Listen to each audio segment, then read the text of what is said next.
Mr. Chairman, thank you for yielding time to me, and I'm honored to speak on behalf of the Administrative Leave Reform Act.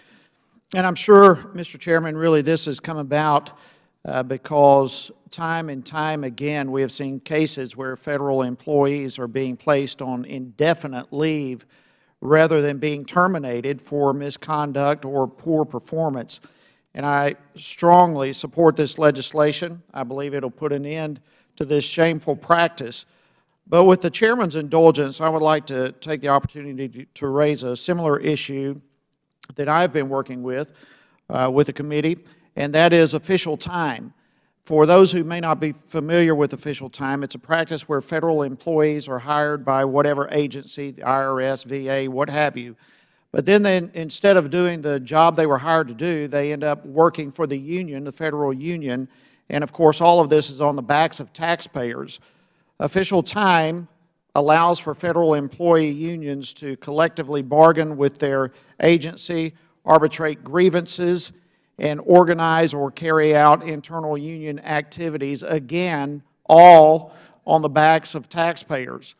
The amount of official time that's used in federal government is staggering.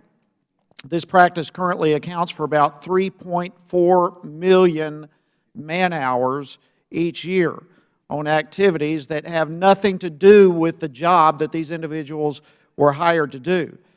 In fact, from 1998 to 2012, the abuse of official time has grown by 1.2 million man-hours, while actually the number of federal employees represented by unions has decreased during that same period of time.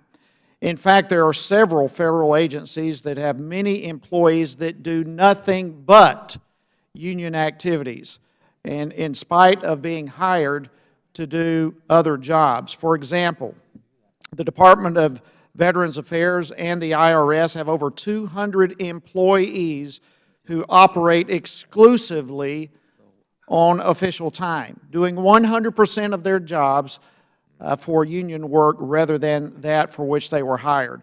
And many of these employees are extremely well paid. The Department of Transportation, for example, has 35 employees with an average salary of $138,000 a year, and they are using 100% of their time for official time. As a point of reference, Mr. Chairman, the mean household expense income in my district is approximately $62,000 a year. So the practice of official time essentially means that taxpayers are being forced to subsidize union activities of federal employees. And federal employee union members, they pay their own dues, and the taxpayers should not be required to foot the bill for their union activities.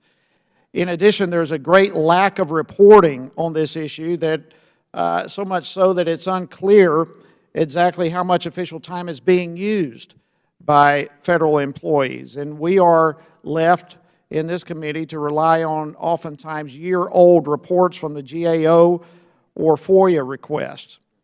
I was pleased to join the Chairman and Congressman Meadows in sending a letter to federal agencies requesting detailed information on how the use of official time is being used with their employees.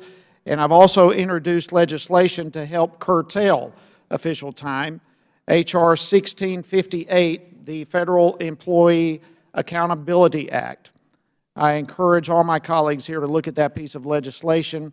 I'd like to thank the Chairman and the committee for working with my staff and me to advance this issue, and I look forward to continuing this work in the coming weeks and months.